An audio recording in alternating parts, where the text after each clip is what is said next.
Olá a todos. Eu sou Fernanda Lanza, sou jornalista e hoje eu vou mediar esse encontro que já começa dessa forma tão bonita. Queria agradecer aos amigos Marcela e Nani por essa música, essa forma de cantar inspiradora para a gente começar aqui o nosso encontro. Então, eu queria dizer que sejam todos bem-vindos a esse nosso espaço virtual, não é mesmo? Obrigada por virem participar dessa conversa conosco. E hoje a gente vai aqui, então, falar sobre o livro O Despertar do Humano, Reflexões de um Tempo Vertiginoso. Esse livro é de autoria de Julián Carrón, que inclusive está aqui conosco, né, Julián? Seja bem-vindo. O Julián, ele está falando diretamente de Milão, então eu posso dizer a ele boa noite já. Então, falando um pouquinho do Carrón, ele é presidente da Fraternidade de Comunhão e Libertação, ele é professor de Teologia da Universidade Sacro Cuore de Milão, e ele é autor dos livros A Beleza Desarmada e Onde Está Deus, editados no Brasil. Queria também dar as boas-vindas ao Carlos Ferreirinha, nosso amigo. Tudo bom, Ferreirinha? Desde já agradecê-lo. Obrigada. Desde já agradecê-lo por ter aceito esse nosso convite para participar dessa conversa. O Carlos Ferreirinha, ele é presidente e fundador da MCF Consultoria e ele é autor do livro O Paladar Não Retrocede. Ele é hoje o principal formador de opinião sobre o mercado e a gestão de luxo e premium da América Latina. Obrigado por estarem todos aqui. E aí, falando um pouco do livro, esse livro que, na verdade, ele é um livro-entrevista organizado por Alberto Savorana e ele traz reflexões de Julián Carrón acerca destes últimos meses que a gente tem vivido, né, essa crise sanitária mundial. É um livro-entrevista, então ele é uma boa conversa, é um bom bate-papo, que vale a pena a gente falar sobre ele.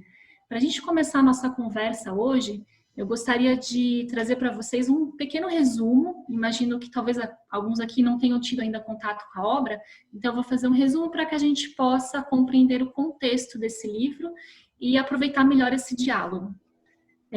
Estamos envoltos por uma bolha criada por nós, onde acreditávamos ter domesticado a realidade. Dali não precisávamos ser desafiados pelo impacto do real. E o que nos mantinha nesta bolha eram nossas próprias distrações, vida privilegiada. Acontece que este núcleo, a razão, a verdade das coisas, expresso justamente pela realidade, sempre permaneceu. E o que estamos vendo neste momento é aquela bolha se rompendo e vindo à tona o núcleo. Inevitavelmente surgem as perguntas: quem sou eu? O que faço no mundo? Que sentido tem minha vida? Essas são as perguntas da razão. E mais uma vez podemos escolher negligenciá-las ou sermos desafiados por elas, fazendo com que nosso eu floresça em toda a sua exigência de significado. Afinal de contas, as circunstâncias são túmulo ou vocação? São o lugar do nada ou aquele espaço onde eu posso tocar o mistério? Eu queria, então, agora começar a nossa conversa, primeiro direcionando uma pergunta ao Carrón, mas antes disso, queria só alertá-los que a gente tem uma funcionalidade aqui na nossa sala. Ali embaixo vocês vão encontrar um ícone para tradução simultânea. Então, o Carrón vai falar com a gente em espanhol, e aí vai ter a tradução simultânea. Vocês podem colocar ali o português que vocês vão ouvir na nossa língua, em português, ok?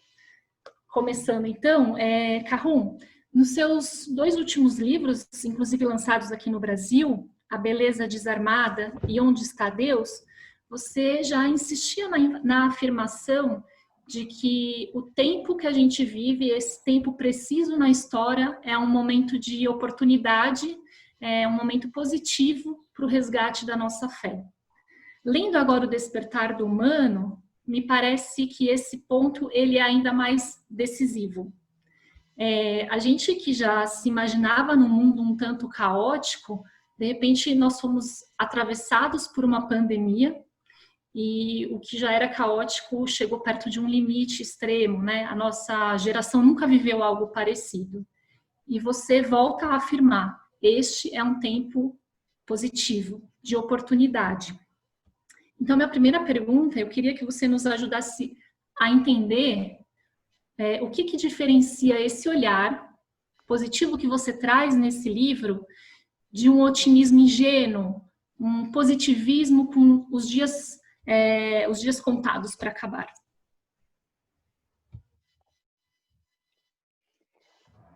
Buonasera a tutti. Boa noite a todos. É um prazer compartilhar com vocês essa conversa e minha conversa com meu amigo Ferreirinha, porque é ter a ocasião de falar sobre as coisas mais importantes da vida. E por isso eu digo que esta é uma oportunidade. Em outras ocasiões, sobre que eu estive envolvido num livro, eu comecei por coisas muito evidentes que existiam no passado, mas que estavam sendo colocadas em discussão.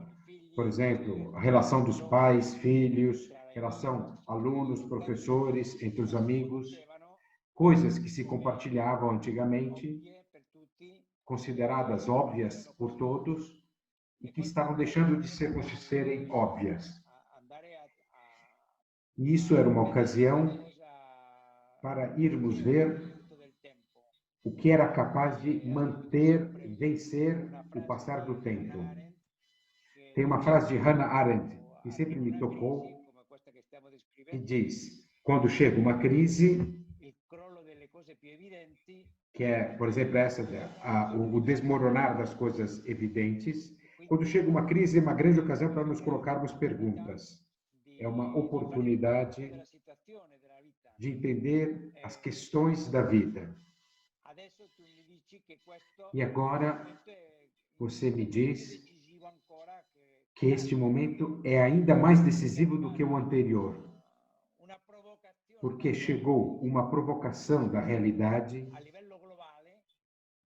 em nível global, uma pandemia que todos vemos suas graves consequências para a vida, para a saúde e os riscos que dizem respeito a todos. Estamos vendo a realidade romper, emergir de um modo que não podemos evitar enfrentá-la, estar diante dela. Isso não significa que é uma coisa desejável, mas a realidade não está nos poupando esse desafio. Podemos viver isso como uma derrota, ou como você mesmo afirmava, como uma ocasião para darmos-nos conta de verdade o que é que somos. Muitas vezes, no passado, vivemos como dentro de uma bolha, em que as perguntas mais importantes da vida pareciam inúteis. Coisas que diziam respeito só a alguns que gostavam de complicar a vida, mas que, no fundo, não eram importantes para viver a vida de todos nós. Agora, diante de uma doença que se aproxima tão de perto a nós, vendo um desafio tão global, as perguntas emergem também nos jornais, nos bares, com os amigos, no relacionamento com as pessoas. As perguntas mais humanas: quem somos? Tão frágeis que somos. Como é possível enfrentar uma situação assim? Qual é o sentido disso tudo? São as perguntas que não pudemos evitar. São as perguntas verdadeiramente humanas, aquelas que normalmente apagamos da vida, porque temos mais coisas para fazer. Vivemos nessa bolha no qual não é necessário, porque tudo mais ou menos caminha bem. Aí eu me pergunto, isso é realismo ou é um otimismo ingênuo que a pandemia está fazendo parecer entre nós? Não, nós é que vivíamos no otimismo ingênuo antes, perdendo os fatores da realidade, e a pandemia irrompendo no real de forma violenta e sem clemência não nos permitiu evitar.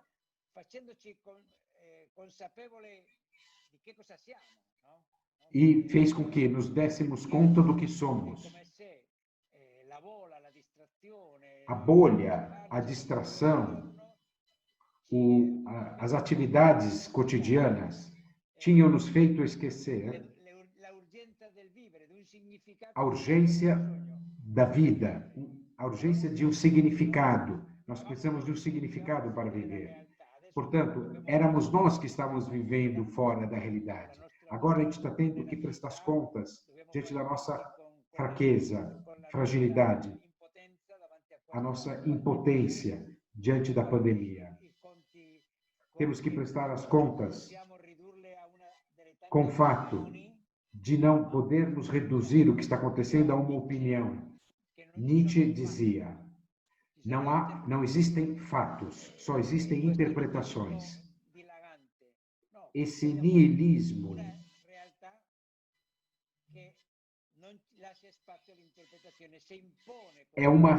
estamos diante de uma realidade que não deixa espaço a interpretações, mas se impõe.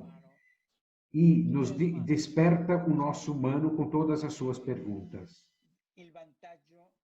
Qual é a vantagem de uma tal oportunidade? Não é que a gente tenha o desejo que uma desgraça assim aconteça, mas qual é a utilidade para a vida? É que isso faz com que sejamos nós mesmos, ou seja, sejamos humanos. Eu fico impressionado quando ouvi contar aqui na Itália médicos que trabalhavam no mesmo hospital, que diante de um desafio tão enorme, chegada de muitas pessoas ao hospital, no ápice da pandemia, todos fizeram sair para fora o melhor que tinham, o melhor que eram, para lidar com essa provocação, dando tempo, generosidade, tudo que tinham. Isso tinha feito despertar em todos eles do torpor, do sono que viviam, e puderam descobrir o quanto eles são capazes de viver a realidade com uma intensidade, dramaticidade, com uma capacidade de se implicar pela vida dos outros que antes não podiam imaginar. E, infelizmente, quando essa pandemia acabou e as coisas voltaram à normalidade, essa pessoa me dizia: infelizmente, 2 semanas depois que acabou a pandemia, todos aqueles com os quais trabalhamos de forma tão intensa para responder a essa situação com a maior generosidade e amizade nossa, para responder à urgência, agora a gente nem se cumprimenta mais.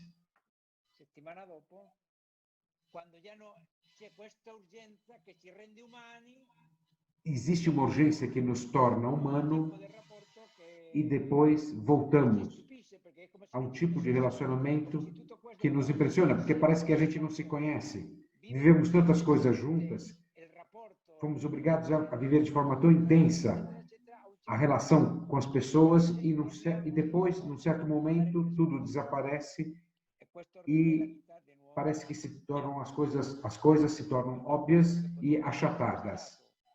Aquilo que poderia ter sido uma ocasião para ganharmos algo para o resto da vida, no relacionamento com os colegas, no relacionamento com a família, para depois contar aos filhos como é trabalhar com as pessoas assim, volta a ser uma realidade sem gosto.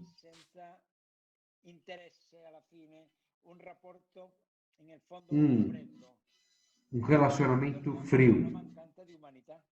Voltamos a uma perda de humanidade.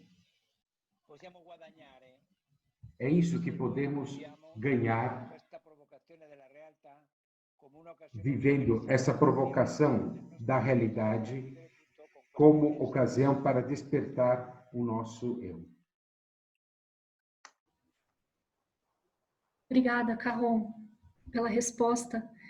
E, bom, dando continuidade a esse caminho, porque agora a gente vai falar de uma coisa bem peculiar à tua resposta, e eu me dirijo agora ao Ferreirinha, né? A gente tem ouvido desde o começo da pandemia frases como sairemos melhores, sairemos mais fortes, sairemos mais humanos. Bom, o Carron acabou de contar pra gente que depois de 2 semanas alguma coisa lá voltou ao que era antes, né? Não mudou. E eu achei, outro dia eu estava vendo nas redes sociais, eu achei uma frase curiosa, a pessoa falava assim, pessoal, isso aqui chama pandemia, não milagre. E na hora eu pensei em Dom Giussani, nosso amigo, que lá atrás já nos falava isso, né? Ele falava assim, olha, esperem um caminho, não um milagre, que iluda as vossas responsabilidades, que anule o vosso esforço.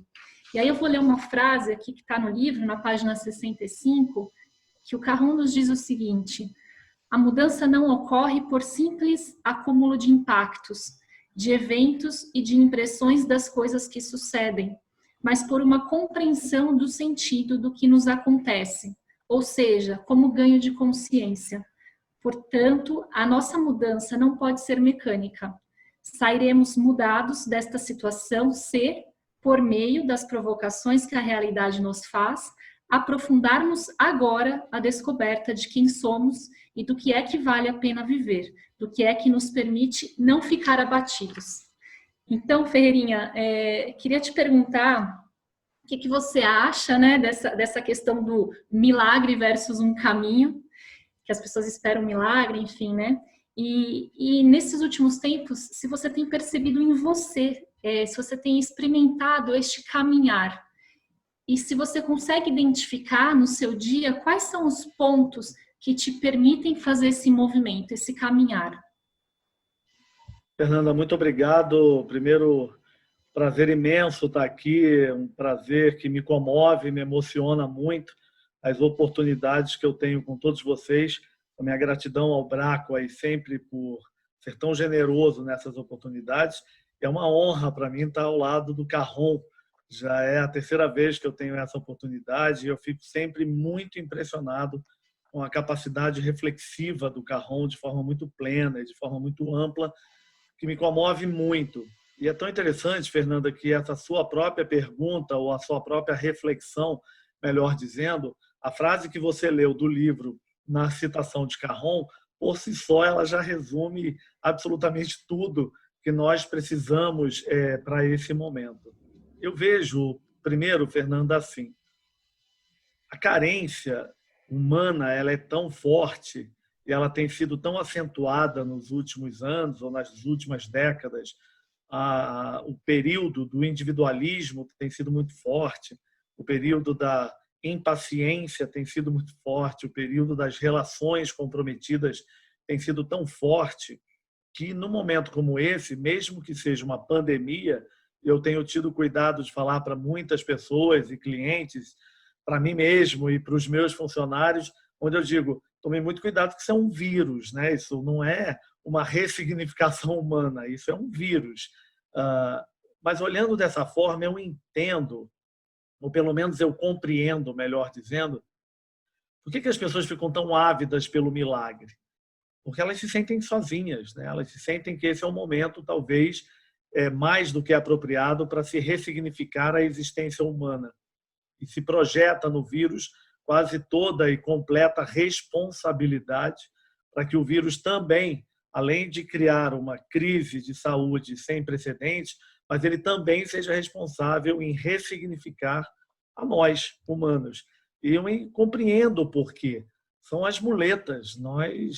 Fica muito mais fácil, muitas das vezes, a zona do conforto de nós projetarmos no outro, projetarmos naquilo que não é tão simples e óbvio, a solução das nossas problemas, dos nossos obstáculos ou da nossa carência do relacionamento humano. Então, dito isso, Fernanda, eu vou te dizer que esse período, que é um período muito difícil, é um período muito angustiante, é um período para muitos muito desesperador. E nós temos que aqui colocar isso sobre muitos pontos de vista.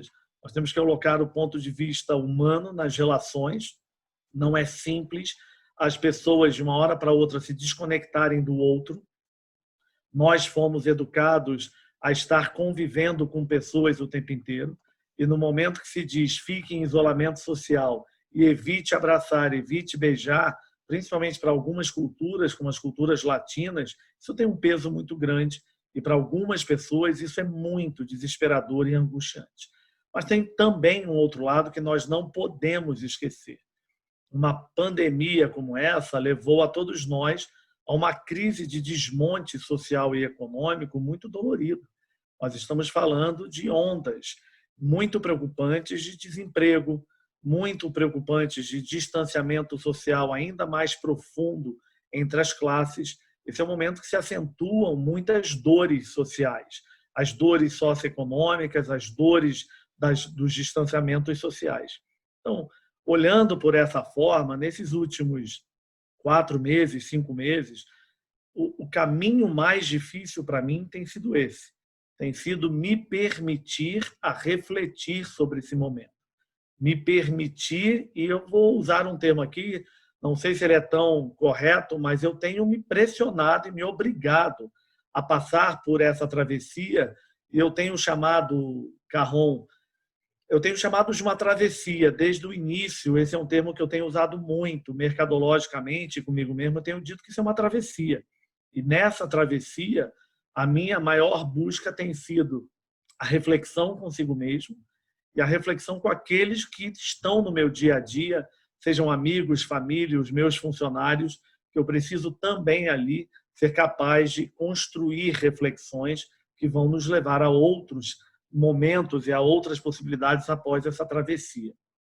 E eu diria, Fernando, chegando aí à conclusão dessa minha primeira reflexão, que o caminho mais apropriado que eu tenho feito, pelo menos nas minhas possibilidades, é não me afastar do tempo que foi gerado para que eu possa fazer essa reflexão.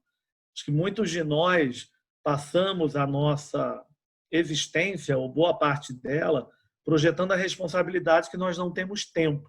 E de uma hora para outra, nós fomos convidados a ficar mais tempo com nós mesmos. Por mais que você esteja trabalhando mais, mas você está trabalhando mais no mesmo espaço. Você está trabalhando muito mais dentro do mesmo ambiente que te coloca diante de si mesmo. Eu vou finalizar dizendo o seguinte, Fernanda. Eu tenho dito que nós nunca estivemos tão diante dos nossos espelhos todos os dias, no mesmo momento, na mesma casa, no mesmo local. A gente está se olhando no espelho o tempo inteiro, seja esse espelho uma metáfora, ou seja o espelho do seu quarto, do seu banheiro. Aquilo que nós fazíamos, saíamos de manhã e voltávamos à noite. Quando voltávamos, agora nós estamos diante de nós mesmos o tempo inteiro e mais tempo com nós mesmos. Então, eu tenho tentado favorecer esse tempo para fazer as reflexões e tentando me permitir as reflexões mais doloridas, porque são essas que eu acredito que vão me fazer ser mais coerente e ser mais capaz de me desenvolver. Obrigada, Ferreirinha. Antes só de eu conduzir a próxima pergunta, eu queria lembrar a todos que a gente tem ali a ferramenta da tradução simultânea. Novas pessoas entraram aí agora nos últimos minutos, então só retomando, ali embaixo você consegue escolher, né, a língua falada. O Carron aqui está falando em italiano, me desculpem, eu tinha falado espanhol, é que ele fala muitas línguas, eu imaginei, não sabia. Mas então, se você fala italiano, enfim, compreende, não precisa nem acionar aí a tradução, senão está ali a opção do português. Muito interessante isso, Ferreirinha, a questão do espelho, né? Porque é justamente a minha próxima questão ao Carron. É engraçado, porque a nossa sociedade hoje, o tempo todo, eu ouço isso em muitos lugares, assim, você precisa se amar, você precisa se cuidar, você precisa se colocar em primeiro lugar. E aí a gente tem as redes sociais que nos ajudam nessa tarefa, né? Porque ali a gente constrói uma imagem nossa, a gente faz um culto dela, a gente escolhe frases, fotos meticulosamente, né? Como a gente quer ser visto, e a gente começa até a acreditar naquela imagem. E o que aconteceu agora, isso que o Ferreirinha falou, né? Essa imagem, ela foi, aquelas camadas foram caindo, porque a gente começou a se olhar e a gente começou a se dar conta desse eu que muitos não conheciam. E esse olhar, e é uma novidade, é uma descoberta que nem sempre é boa, porque a gente fica surpreso, a gente se vê frágil, a gente se vê limitado, a gente enxerga até o próprio mal que a gente carrega, né? Infelizmente. E fazer isso é frustrante e pode ser bastante solitário. Eu vou ler um trecho que eu acho interessante aqui do livro, da página 22, que o Carron fala o seguinte: a percepção mesma da nossa fragilidade acarreta consigo, de fato, como sua condição, a grandeza do humano. Então, minha pergunta para o Carron é o seguinte: eu queria que você falasse um pouco mais sobre esse eu, que é diferente daquela imagem que a gente cultuava, e como que essa descoberta deste eu é a porta que se abre para nos darmos conta dessa grandeza humana que você está dizendo aqui.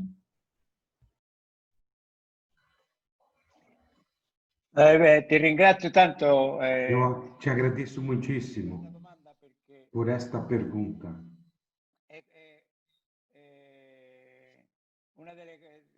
Pois é uma das consequências positivas que pode nos trazer esse desafio da pandemia, que nos leva a descobrir melhor a nós mesmos, como escutávamos o Carlos falando. Muitas vezes vivemos de uma imagem de nós mesmos,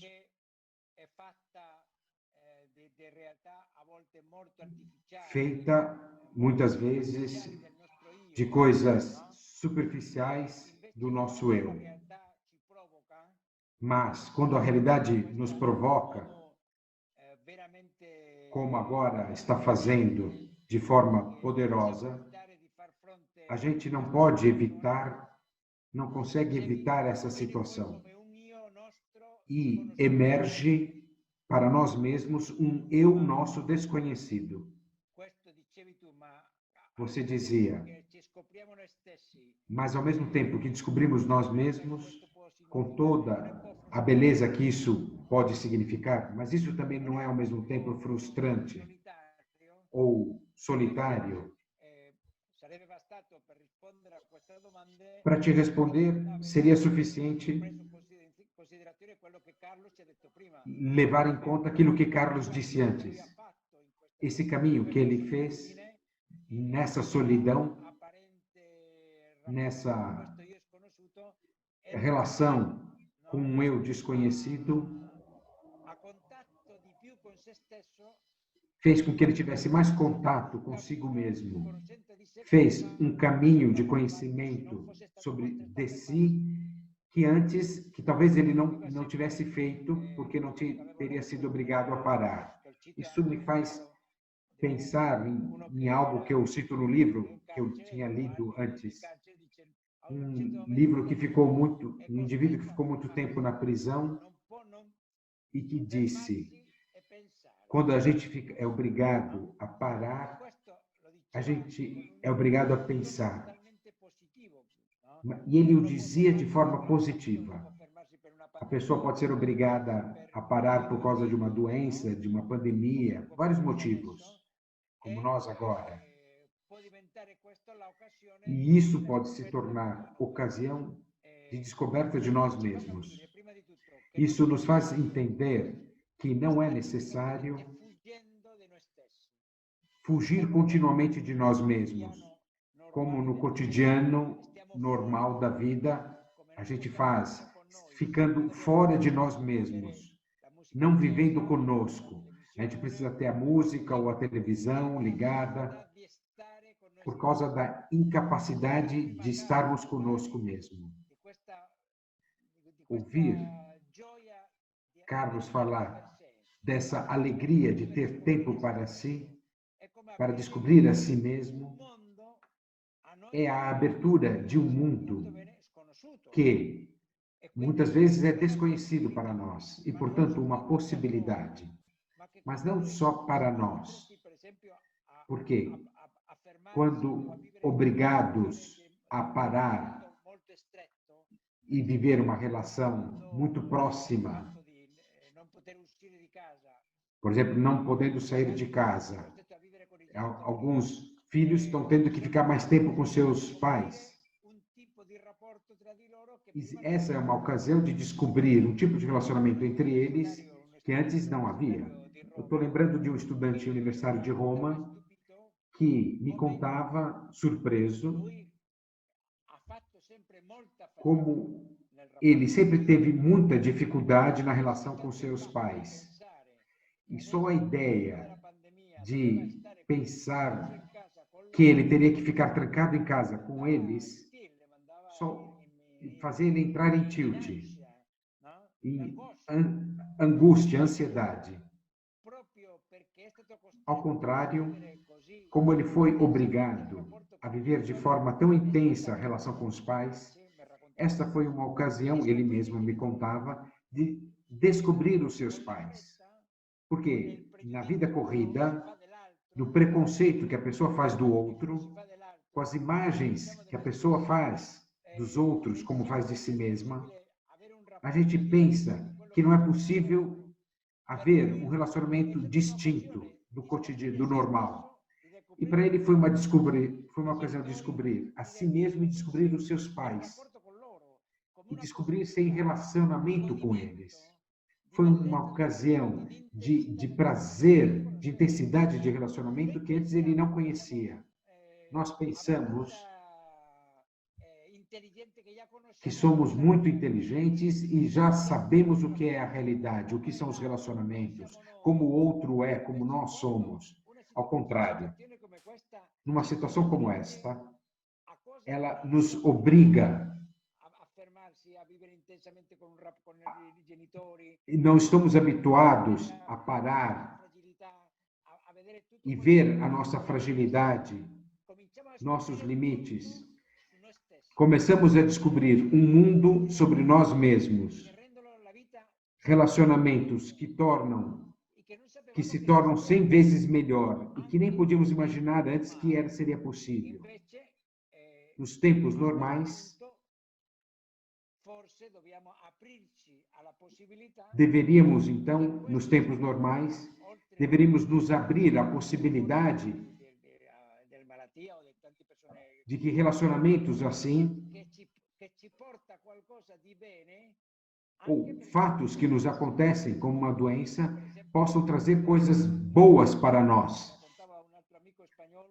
Penso numa outra coisa que um amigo espanhol me contava, que vendo os filhos, os próprios filhos, ele aprendia. Por quê? Ficando com seus filhos, ele se dava conta que eles não precisavam de mais nada. Eles, estando em casa, estavam tão contentes porque estavam diante da possibilidade de aproveitar o relacionamento com os pais, que antes, por causa do trabalho, e essas crianças não tinham essa possibilidade. E ele se dava conta que aquilo que era preciso não estava fora de casa, mas naquele espaço estreito de dentro da casa, também ali poderia se tornar um lugar de vida. Quantas horas passamos no trabalho?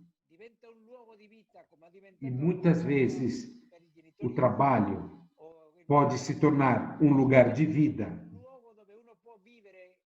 um lugar onde podemos viver sempre mais. Aí iremos descobrir que, apesar da nossa fragilidade, limite, sempre estando em espaços limitados, poderemos descobrir que existe uma grandeza na nossa humanidade que não sabíamos que existia. Fomos para a escola, nos explicaram tudo, mas essas coisas a gente não aprende na escola, a gente aprende quando a realidade nos provoca. Não é que mudando o relacionamento com os pais, isso acontece porque a gente teve uma aula como se relacionar com os pais. Não. É quando fomos provocados por algo na relação conosco mesmo que antes não conhecíamos, mesmo tendo estudado muitas coisas. Algumas, porém, algumas coisas a gente só as aprende vivendo, deixando-se provocar pela realidade. E este é o caminho, como Carlos, de forma bela, dizia antes, é a aventura para nos tornarmos homens. Sem isso, vivendo assim, a vida vai se tornar sempre mais bonita, intensa. Enquanto que, normalmente, a gente fica aborrecido conosco mesmo e com os outros. E, ao invés disso, a nossa vida pode adquirir uma intensidade que todos os relacionamentos, também no trabalho, se tornam novos. É isso que podemos aprender. E quando percebemos isso, desejamos não perder mais. Como não perder isso? Será que sempre vai ser necessário uma nova pandemia para sermos obrigados a descobrir isso? Tomara que aprendamos a viver a realidade de uma forma a não perder a vida vivendo, como Eliot dizia. Que possamos aproveitar para sairmos dessa situação diferentes e a vida se tornar mais intensa em todos os níveis. Obrigada, Caron, pela tua reflexão. Esse livro é impressionante porque o Caron traz tantos exemplos, ele cita, né? Então ele cita poetas, pensadores, articulistas e também essas pessoas comuns como o menino de Roma. E eu queria agora citar também uma parte que me chamou muito a atenção. É uma jovem, uma menina que está vivendo um drama, enfim, ela acabou de perder a mãe, ela vive com o pai, e ela fala o seguinte: nestes dias de solidão, que não nego serem muito exigentes, eu percebo como esta situação e condição pode ser privilegiada. Para não desperdiçar o dia inteiro, desde quando abro os olhos, sou obrigada a me perguntar de que é que eu preciso realmente.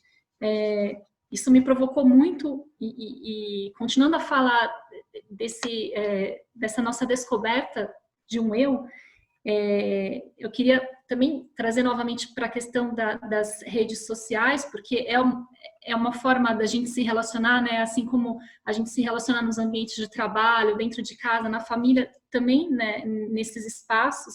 E o Ferreirinha é uma pessoa pública que tem atuado bastante por meio das suas redes sociais, né?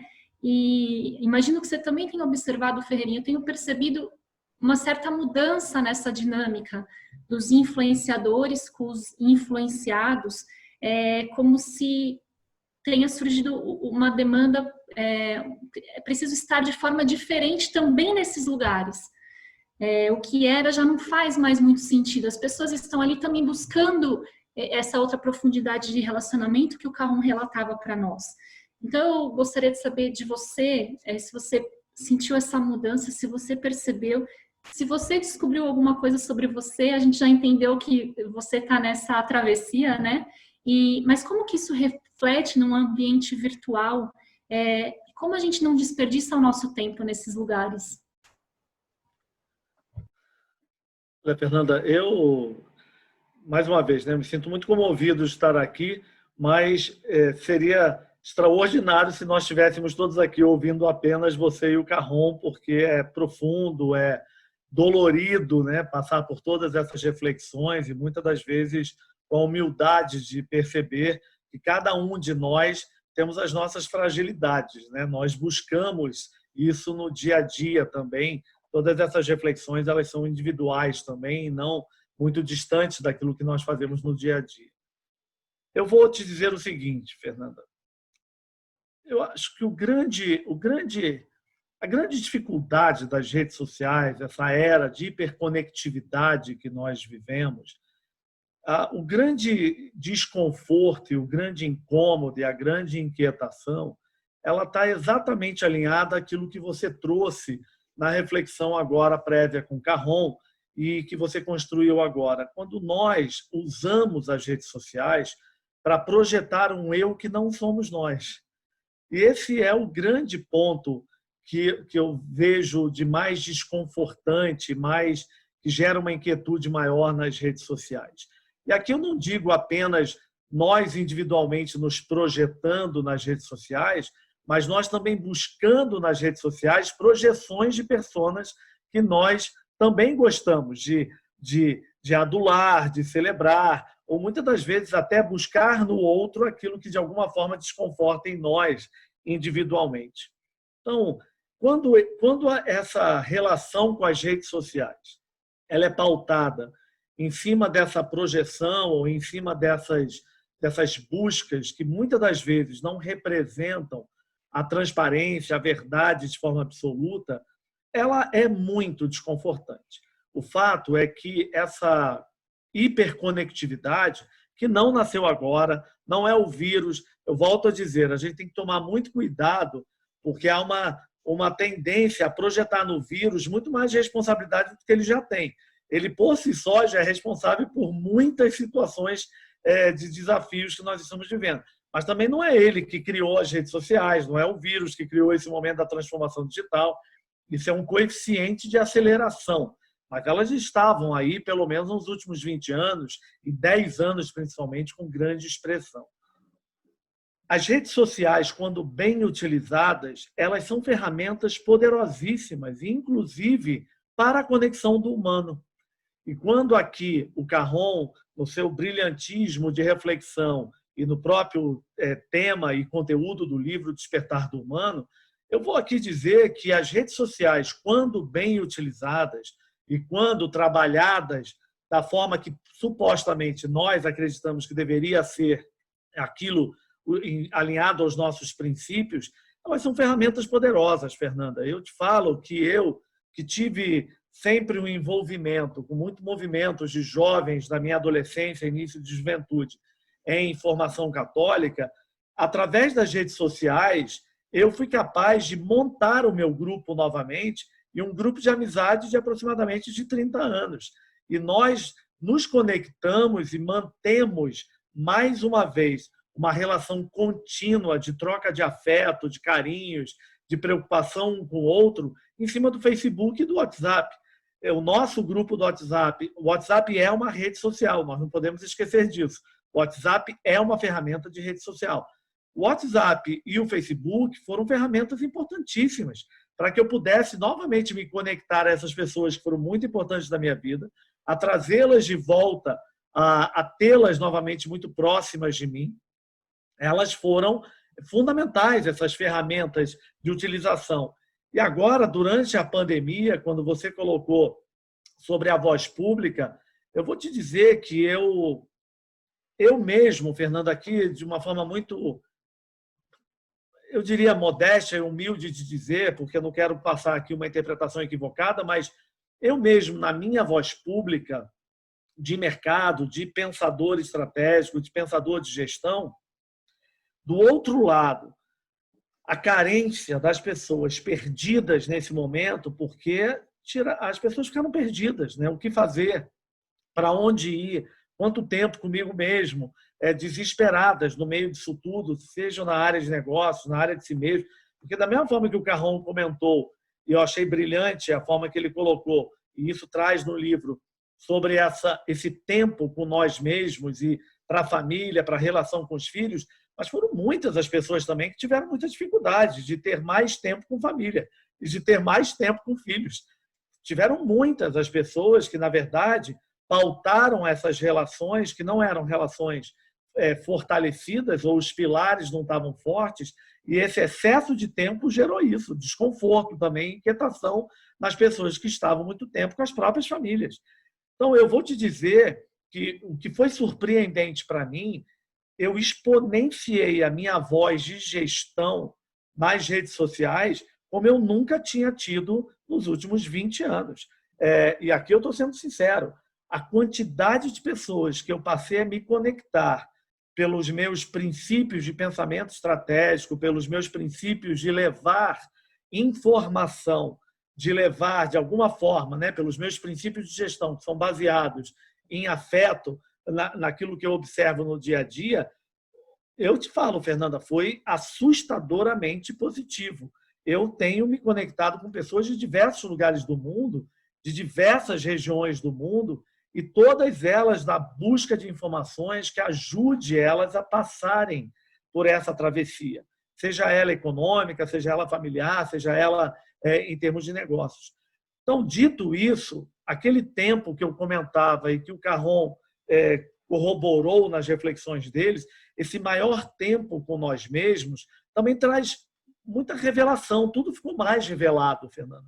Se nós estávamos numa dinâmica de vida muito acelerada, onde nós não nos permitíamos a colocar o devido foco e a atenção, e de alguma forma essa velocidade, essa agilidade nos transformava superficiais nas relações, nas análises, nas buscas. Você é uma jornalista, você é alguém que está também na comunicação. É impressionante ver esse volume de fake news, esse volume da superficialidade da informação, onde todo mundo se tornou especialista do nada. É especialista do nada. Até tenho dito, Fernanda, nesse período, Caron, que esse período pandêmico também revelou muito especialista de WhatsApp, futurologista de WhatsApp, mentores de WhatsApp, porque tudo aconteceu nesse período.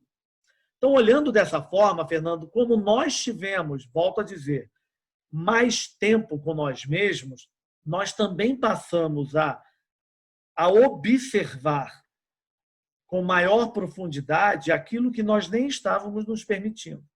Então, foi muito natural ao longo dessa pandemia que muitos desses influenciadores, que você bem colocou, fossem, na verdade, revelados como superficiais, como não pauta de uma verdade. E aí tem o que está chamado do cancelamento. Foram muitos os cancelamentos nas redes sociais, os cancelamentos de influenciadores, os cancelamentos daqueles que propagaram coisas que não fizeram sentido, até cancelamento, esse é um termo que está sendo usado, Fernando, cancelamento de empresários, inclusive, que foram às redes sociais e posicionaram em cima de princípios não humanizados. E aí foi muito interessante perceber, e eu faço isso de forma positiva, a quantidade também de pessoas que se incomodaram com aquilo. Esse protagonismo do não humano, esse protagonismo das não relações afetivas foram muito complicadas. Isso politicamente, empresarialmente, individualmente, no mundo como um todo, foi esse tempo maior que nós temos com nós mesmos, também nos deu essa ferramenta de nós olharmos com mais profundidade aquilo que estava diante de nós. Então, colocado dessa forma, eu digo que as redes sociais, quando elas projetam ou um eu nosso, ou a busca de um eu que não é pautado em cima da nossa essência, em cima de quem nós somos, em cima daquilo que nós verdadeiramente deveríamos estar projetando sobre nós mesmos, tem um tempo de duração. Mesmo que esse tempo de duração seja longo, mas é um tempo de duração porque isso não se sustenta. Quando esse período de hiperconectividade é bem utilizado, ele é uma ferramenta poderosa de conexão. Olha aqui, eu vou falar, Fernanda, sobre nós. Nós somos aqui 12 panelistas conectados ao Caron, que está a algumas horas à nossa frente, e nós temos quase 400 pessoas conectadas a nós aqui. O desdobramento disso é muito poderoso. Nós estamos aqui num grupo de quase 420 pessoas conectadas exatamente por uma rede social. O Zoom é uma rede social, sem sombra de dúvida. Então, quando isso é usado de forma inteligente, de forma alinhado aos nossos princípios, isso é uma ferramenta muito poderosa.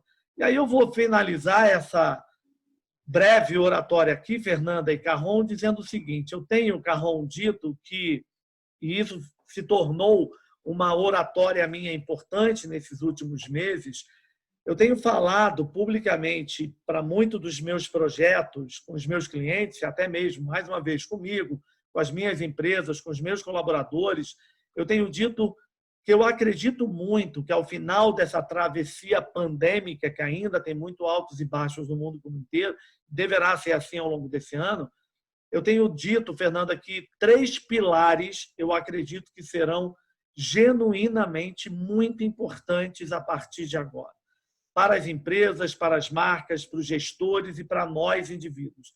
Eu tenho falado sem negociação, os 3 pilares que eu estou considerando muito importantes: transparência, autenticidade e verdade.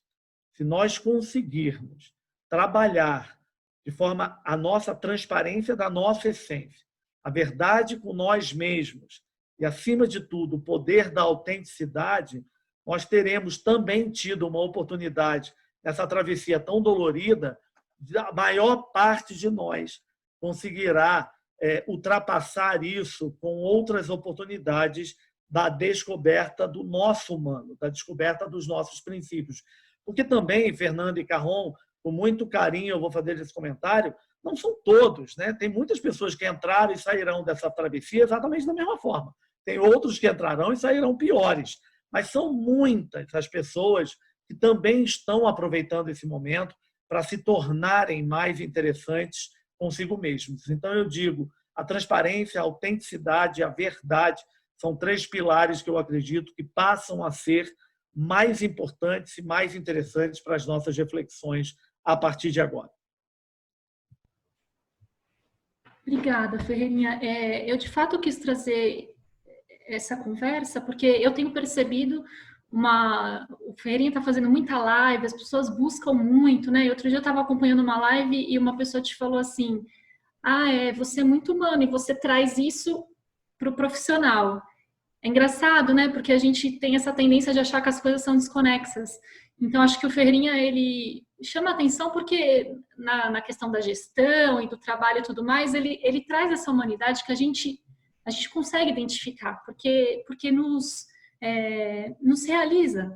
E aí, outro movimento que eu tenho notado ultimamente, Carron, é que, de forma muito intensa, né, as pessoas elas têm se rebelado contra algumas causas, inclusive fazendo com que elas vão para as ruas no meio de uma pandemia, né? E a gente pode falar de questões políticas, a gente pode falar do racismo, enfim, essas causas estão movimentando as pessoas intensamente.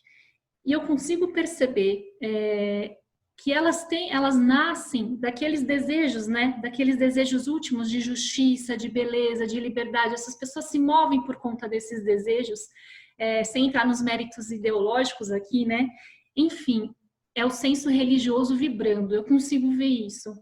E pode gerar um estranhamento, né, quando a gente fala em senso religioso, porque normalmente a gente liga essas questões políticas a uma racionalidade. E aí você fala isso brilhantemente no livro, que a nossa cultura moderna reduziu a religiosidade a um sentimento. E aí eu estou dizendo justamente que esse levantar de bandeiras, ele nasce de um senso religioso. Então eu queria que você sobre essa incidência profunda entre a racionalidade e a religiosidade. E eu queria te perguntar também, o que é preciso para que este florescer do senso religioso, ele não se limite a este levantar de bandeiras?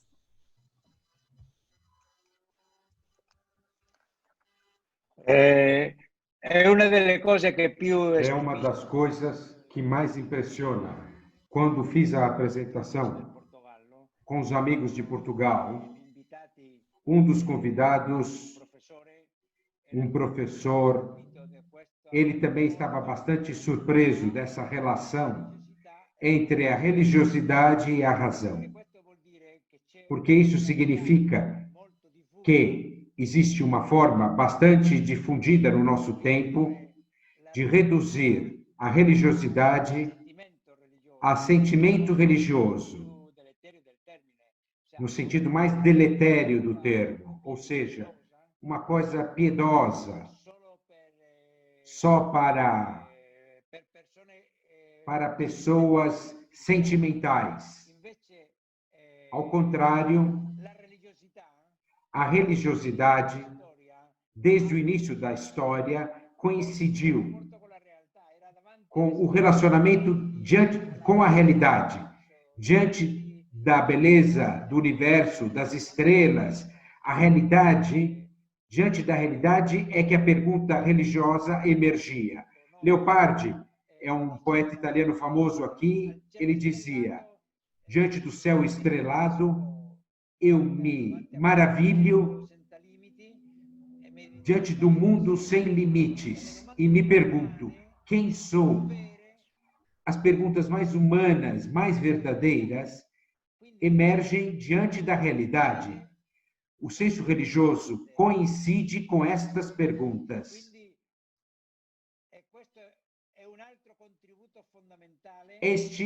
Esta é uma outra contribuição fundamental que a pandemia pode trazer, ajudando a compreender que a religiosidade coincide com essas perguntas que nascem das vísceras da vida provocadas pela realidade. Como Carlos dizia antes, isto pode levar muitas pessoas a se sentir perdidas, não saber como ficar consigo mesma, sozinha, consigo mesma, sentir um mal-estar. Mas, nesse momento, começa-se a introduzir uma novidade que pode ser uma libertação. Encontrar a perspectiva justa de estar diante da realidade. Isto é o senso religioso. Uma modalidade de estar na realidade com uma perspectiva justa. Como ele diz, isso o torna um testemunha nas redes sociais. E eu gostei muito da expressão, se torna uma voz pessoal. Ou seja, vivendo a vida de todos, os desafios de todos, ele, diferente de outros influenciadores que estão sugerindo cancelar aspectos da vida e ficando na superficialidade, para ele, ao contrário, é uma ocasião para expressar-se e adquirir um rosto pessoal, uma voz pessoal. Isso é muito decisivo neste momento, porque quando as pessoas se sentem perdidas, poder ver em alguém, como no Carlos, que vive a mesma realidade que eles, mas que não está perdido. Ao contrário, que testemunha uma forma libertadora de estar dentro da realidade, isso permite que eles não reduzam a visão da realidade à ideologia, como acontece muitas vezes nas manifestações populares. Então, alguém, um testemunho, uma testemunha assim, documenta que existe uma alternativa a ser um especialista do nada. Não sucumbir à superficialidade, que é a coisa que mais precisamos hoje. Aquilo que pode ser mais útil no nível social é aquilo que a pessoa vive no nível pessoal. Ele pode se tornar uma voz pessoal no âmbito público, no âmbito das mídias sociais, graças à vida pessoal que ele tem. O que você chama atenção ao outro é um caminho que você pessoalmente fez. Ele só pode fazer isso. Ele está, neste momento, expressando diante de todos o resultado final do seu caminho pessoal. Era isso que ele nos dizia. Nele vemos uma figura, uma pessoa, onde se vê que o caminho pessoal tem um impacto social, que é possível se colocar publicamente nos mídias. Neste atual momento, onde estamos determinados pelo medo e por se sentirmos perdidos, ver alguém que vive o real com tamanha intensidade, que isso coincide com a religiosidade, coincide com o protagonismo do humano e não do não humano, isto é muito significativo. Uma das coisas que eu dizia, muitas vezes, quando a pessoa está com medo ou se sente perdida, o que pode responder a isso? A experiência mais elementar que podemos olhar é a da criança. O que vence o medo na criança? O que na criança é capaz de vencer o medo? A presença da mãe. Se ele, ao acordar de manhã, a primeira coisa que faz é chorar, pedindo a presença da mãe. Portanto, só uma presença é capaz de vencer o medo, vencer a sensação de estar perdido.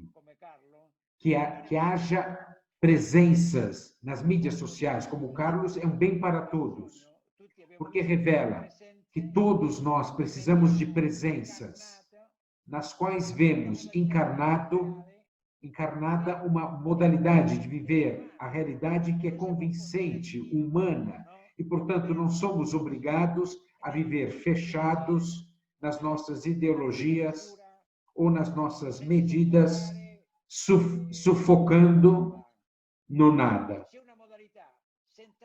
Saber que existe uma modalidade, mesmo sem precisar fugir da realidade, vivendo a realidade com todo o seu drama, uma modalidade que torna mais humano ou humano.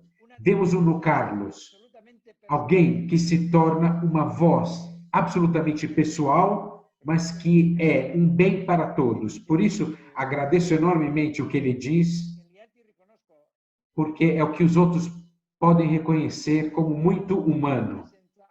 Uma presença assim, hoje, no mundo, é aquilo que precisamos. E por isso eu agradeço enormemente. Obrigada, Carron. Enfim, a minha próxima pergunta, eu ia citar, na verdade, uma frase do Ferreirinha que eu vi numa entrevista, que ele falou o seguinte: desejo fazer ainda mais parte do momento de transformação da sociedade. Acho que está respondido, né, Ferreirinha? Porque o Carron fala aqui nesse livro que a nossa maior contribuição para o mundo é o nosso sim.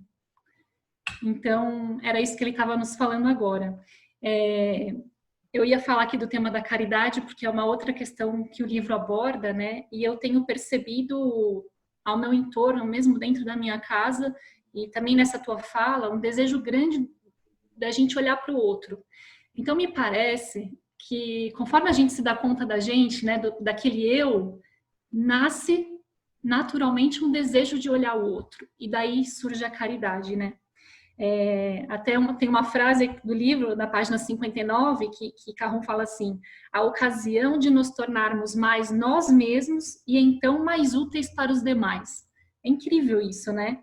Eu sei que você sempre fez parte de iniciativas de cunho social, mas eu queria te perguntar se neste momento essas iniciativas tomaram um novo gosto, se de alguma forma foram ressignificadas.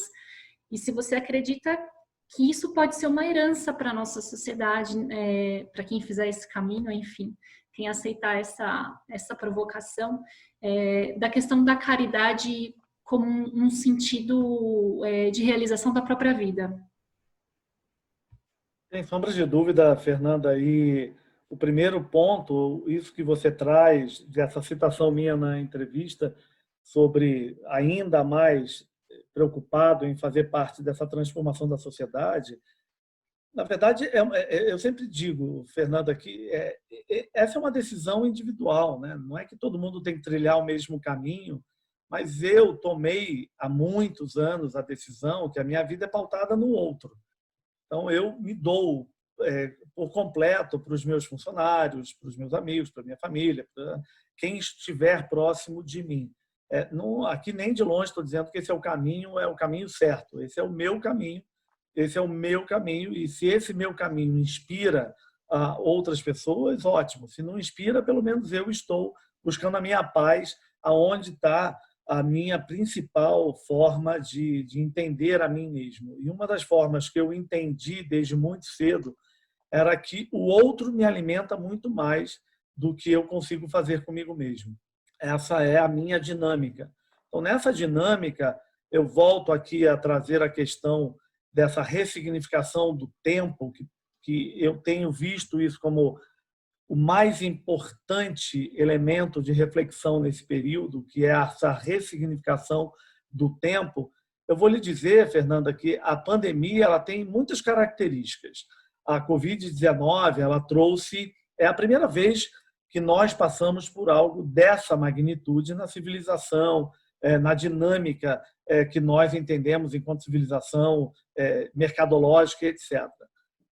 Ela tem muitas características, mas tem uma que é muito forte. Ela colocou todo mundo no mesmo momento, da mesma forma, em todos os lugares do mundo.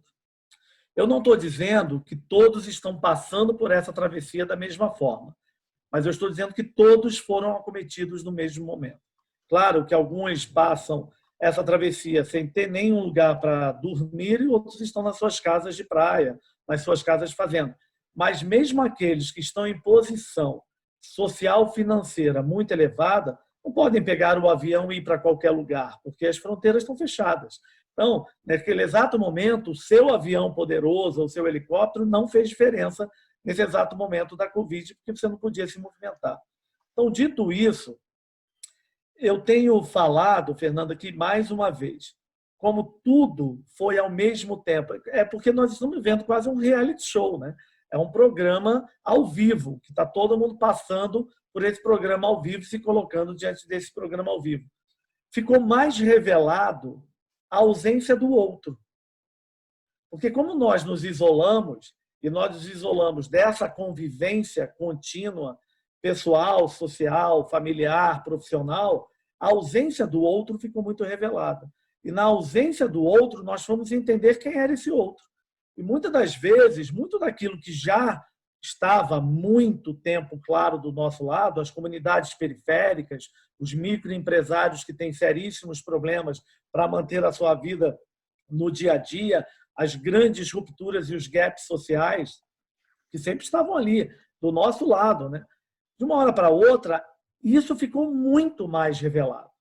E aí despertou em muitas pessoas esse senso de urgência de atender o outro e de cuidar do outro.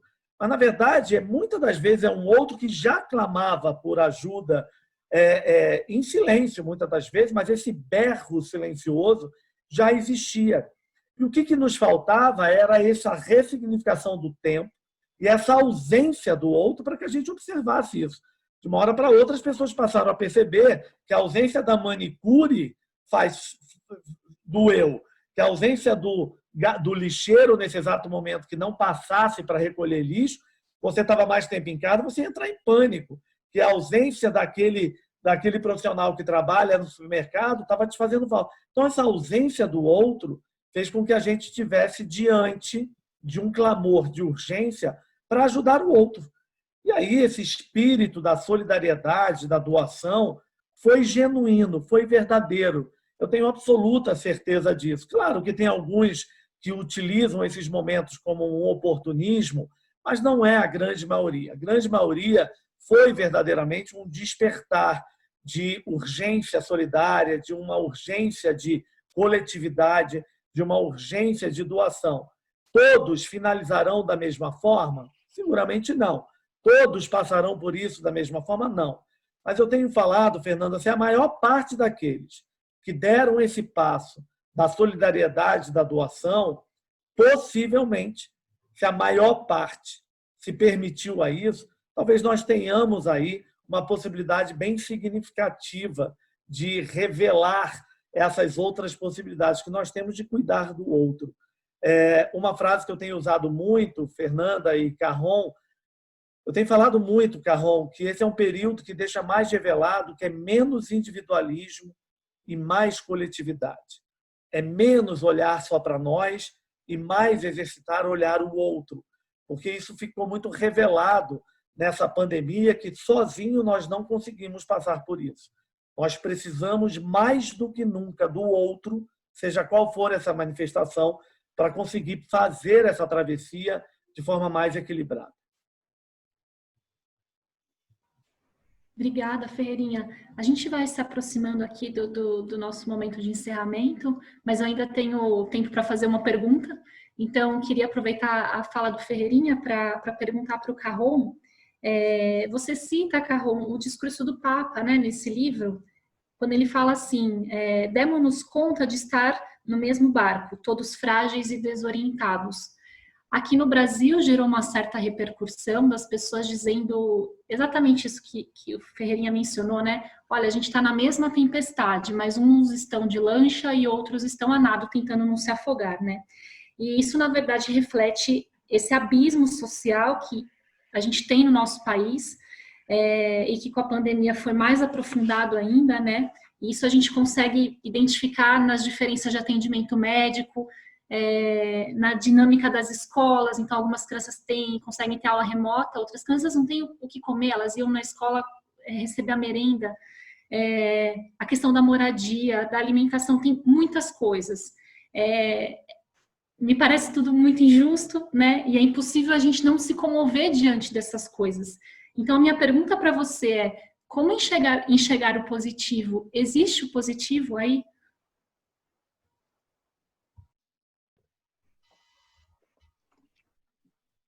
Quello che diceva prima... Aquilo que antes Carlos dizia, que parece coisas não conectadas, ser mais si mesmo, de um lado, e que, de outro lado, isso pode nos tornar mais úteis para os outros.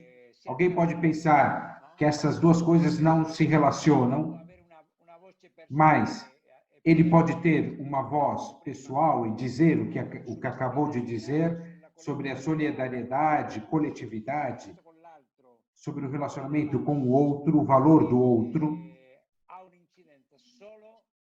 e isso ter uma incidência pela simples consciência que tem do caminho que fez consigo mesmo e com o outro. Não são duas coisas em contradição. Só quando a pessoa se dá conta, como agora podemos nos dar conta, temos um barco ou um avião, mas se dá conta que precisa de todos os outros para que também aquilo funcione. E se ele não pode sair de casa para usar o próprio avião,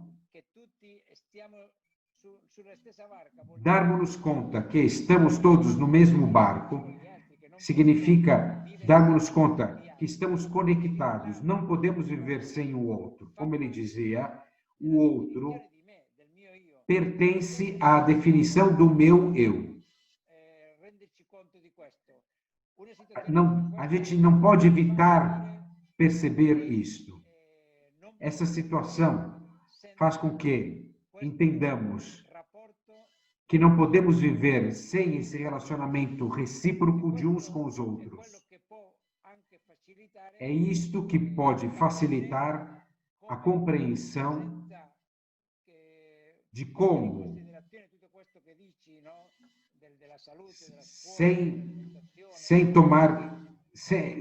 tomando consciência disso que você diz, da saúde, a escola, os abismos sociais, a sociedade não existiria.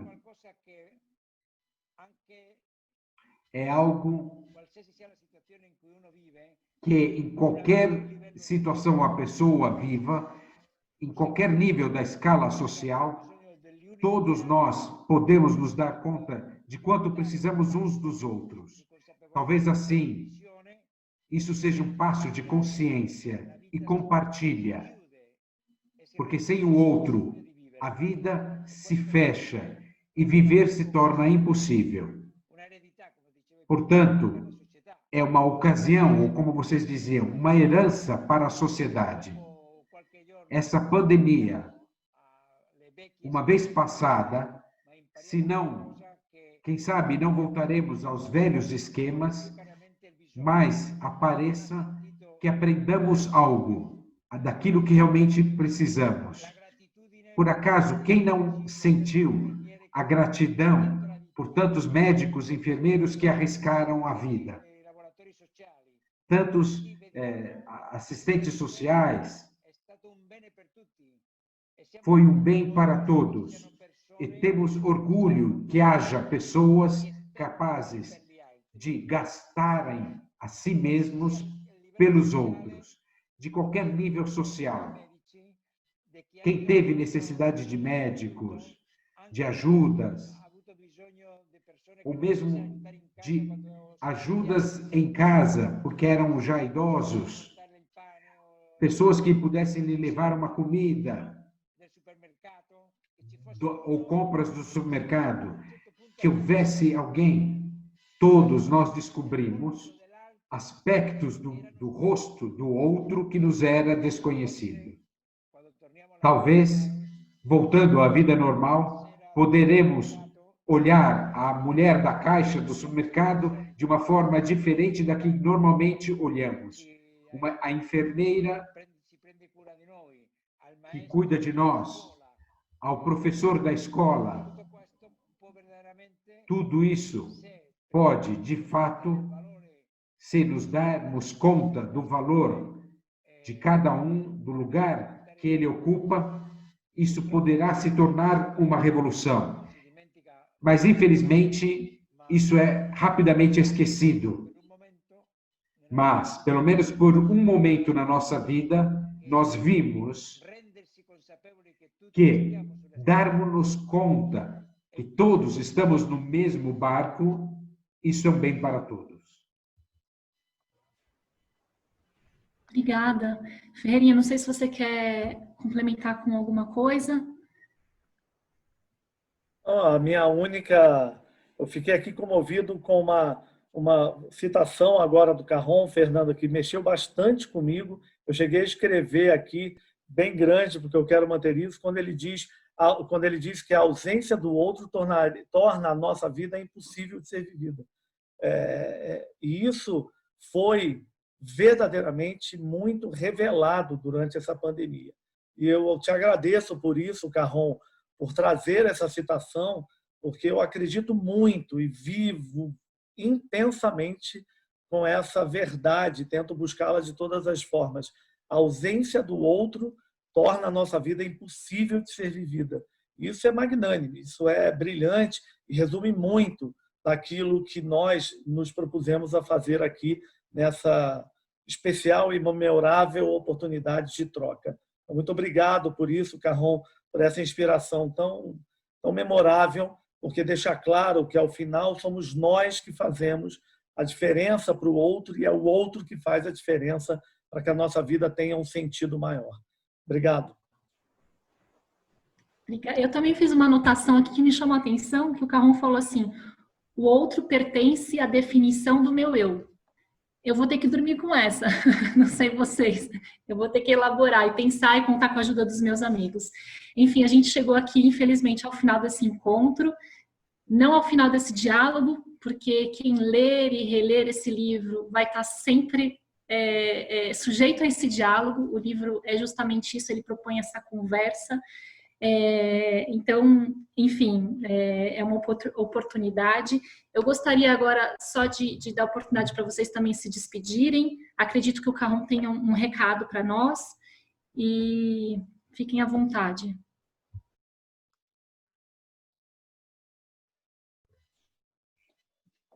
Passos. A revista Passos, que é a revista de nosso movimento Comunhão e Libertação, no site do movimento também. Ambos são um instrumento preciosos que nos acompanham no cotidiano. No meio do niilismo aborrecido que vivemos, esses instrumentos são um exemplo concreto de uma razão que descobre a realidade e aproveita dela, goza dela e se maravilha com ela. E, portanto, é útil para todos, nossos parentes e amigos e colegas. Na revista Passos de Agosto, todos os assinantes vão receber de presente o meu último livro, que se chama O Brilho nos Olhos, o que nos arranca do nada. Como neste ano não foi possível comprar a revista nos nossos encontros, a assinatura para essa revista é uma forma de sustentar a comunicação do movimento. No Brasil, de 8 a 16 de agosto, vai haver uma campanha de assinatura da revista chamada Semana de Passos. Eu convido a todos a participar de forma especial no live de 15 de agosto com a cantora Mônica Samaso, com o tema Preencho o tempo, mas não o vazio.